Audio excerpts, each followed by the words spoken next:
You have been observing the silent collapse. You see effort ridiculed, ambition called toxic, and long-term construction traded for immediate gratification.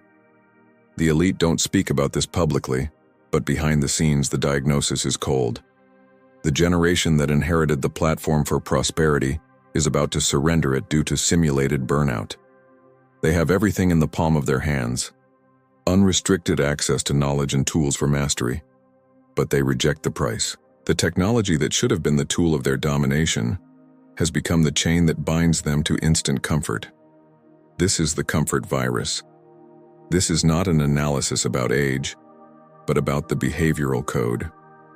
The world of work was built by generations who saw sacrifice as a fundamental currency for success and mastery. They paid the price in discipline, renunciation, and effort. Now, we observe the birth of a phenomenon we will call the weakest generation in history. And this is not a weakness of character, but a strategic weakness, cultivated by an excess of ease and the absence of friction. They mistake resistance to effort for genuine exhaustion. The initial discomfort of any construction, whether a body, a career, or an empire, is now treated as a trauma to be avoided. This is the Secret Laziness Protocol. You spend most of your life avoiding the energy drain, the effort, and the boredom. And when the inevitable challenge arises, the standard response is flight, masked by the term seeking balance. But the balance they seek is not a state of health. It is a state of protected inertia. The job market doesn't just demand presence, it demands resilience, and it is precisely resilience that has been eradicated by excessive comfort and the total absence of real adversity.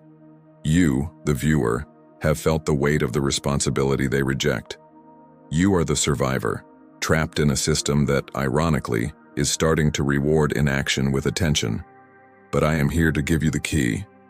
I will reveal the collapse code, a pattern that 99% of people ignore.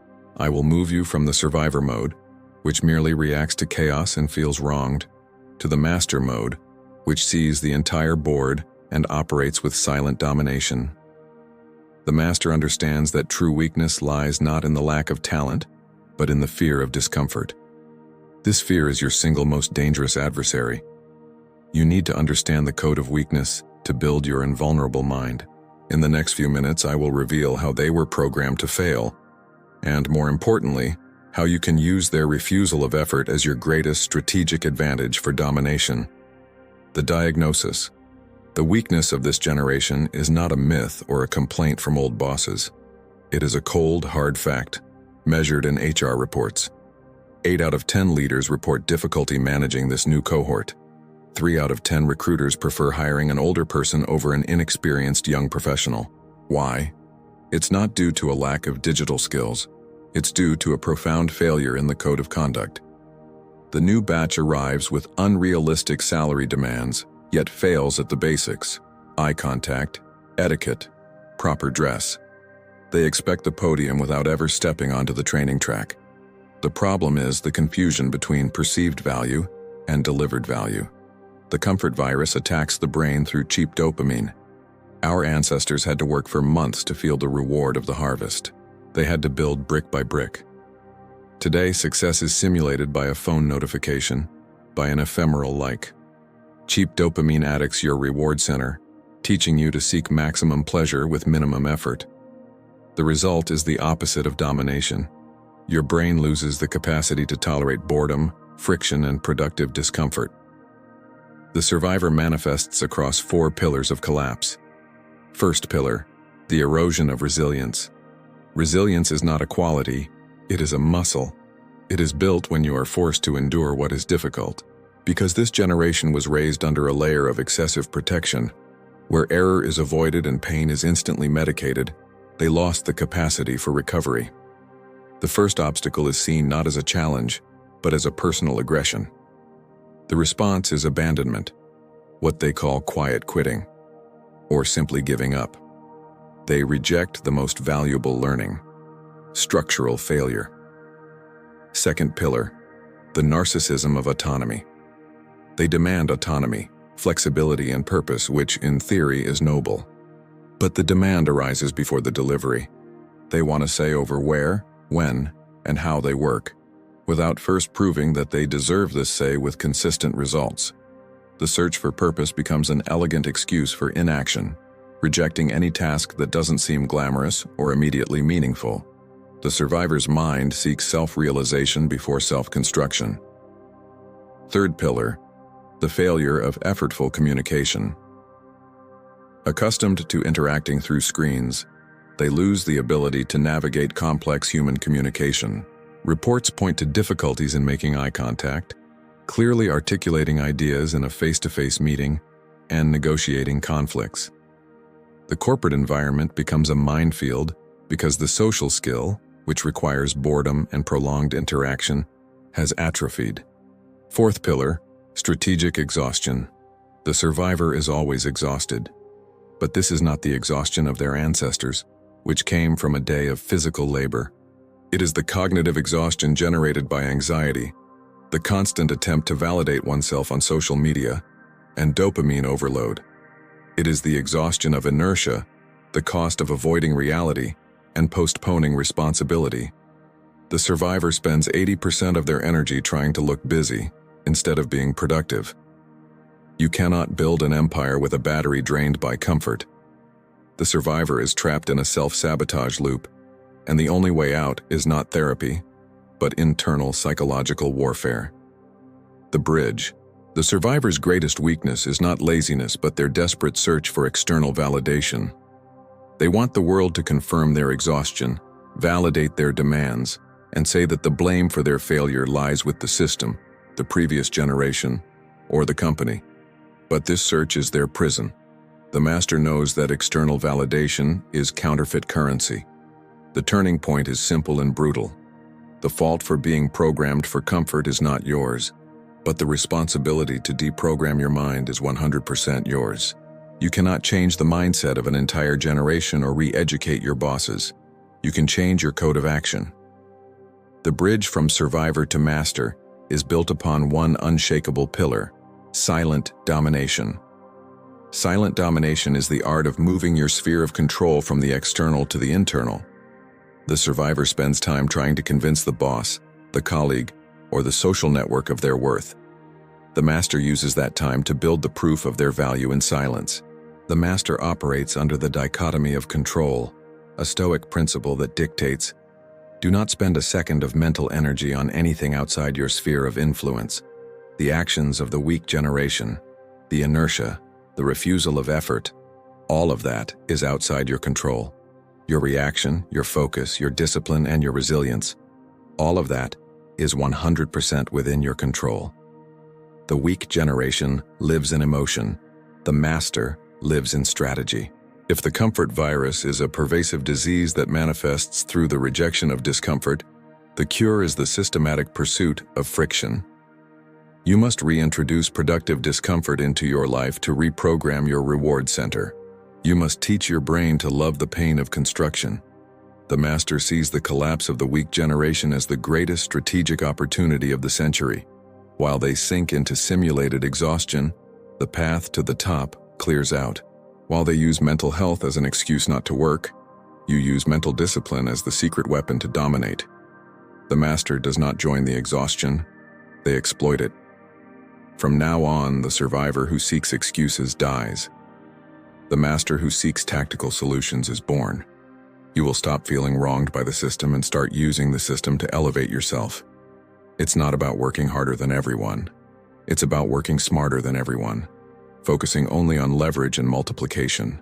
The protocol, the detailed solution.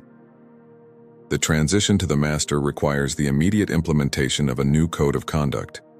This is the Invulnerable Mind Protocol. It is designed to destroy your cheap dopamine addiction and force your brain to reclaim its love for long-term effort. These are 3 pillars of tactical implementation that guarantee your domination while the majority sink into comfort. Protocol 1. Mapping productive boredom, destroying cheap dopamine. Comfort is not a state, it is an escape. The weak generation cannot sit still, as inaction forces the mind to face boredom. Boredom is the gateway to creativity and strategy. The master must deliberately reintroduce boredom to readjust their reward threshold. The forced focus tactic, 90-90-1. Commit to working 90 minutes for 90 days on only one critical task without any digital interruption. No phone, no notifications. The key is not the quantity of hours, but the degree of concentration. The first 20 minutes will be excruciating. Your addicted brain will crave immediate relief. Resist. By forcing focus for 90 minutes, you teach your brain that the reward, the task result, will only come after discipline. You trade instant reward for a domination reward. The challenge of emptiness. Daily, set aside 30 minutes to do absolutely nothing. No music, no book, no screen, just you and your thoughts. The survivor feels anxiety and fear. The master uses this time for strategic mapping and the architecture of new ideas. Boredom is not an enemy. It is a resource for those who know how to master it. Protocol 2, the Daily Friction Protocol, the culture of discomfort. The master seeks discomfort as if it were rare gold, knowing it is the only place where resilience is forged. The weak generation avoids friction. The master demands it. The rule of first refusal. Every day, refuse to take the easy path at least once. If there's an elevator, take the stairs. If you have a difficult call to make, do it first. If you have a task that is boring or repetitive, execute it before anything else. By forcing friction, you strengthen the muscle of self-discipline. Your brain begins to associate initial discomfort with the feeling of conquest post-execution. The code of silence. When confronted or feeling pressure to justify your actions or defend yourself, use the silence of domination. The weak generation takes offense and reacts. The master merely observes, absorbs the information, and responds only with the action of leverage. Your response must not be emotional, it must be strategic. Protocol 3, the architecture of scarcity, the focus on legacy. The weak generation lives in a mindset of easy abundance, easy access to credit, easy access to pleasure, easy access to distraction. The master operates under a mindset of tactical scarcity. Input limit. Impose rigorous limits on what enters your mind and your agenda. Your attention is your most valuable asset. Refuse to consume content that does not directly contribute to your domination or expansion of knowledge. If it's not building your empire, it is merely draining your battery. The long-term contract. The weak generation cannot think beyond the next reward cycle. The master lives under the architecture of a 10-year contract. Ask yourself, would the master I want to be a decade from now approve of this action I'm taking right now? The instant response to demand is the survivor's. The response aligned with the future is the master's.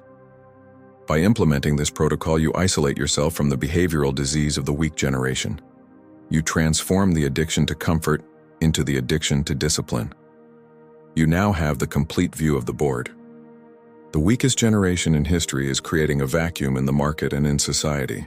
While millions sink into strategic exhaustion, claiming the system is unfair, the master sees the opportunity for domination that arises with the exit of their competitors. Their weakness is not your curse, it is your leverage. You can no longer claim ignorance. The collapse code has been revealed, and the Invulnerable Mind Protocol has been delivered in detail. The survivor complains about the weakness around them. The master uses the weakness of others to build their throne in silence. Remember, comfort is the most dangerous drug on the planet. Discipline is the only antidote.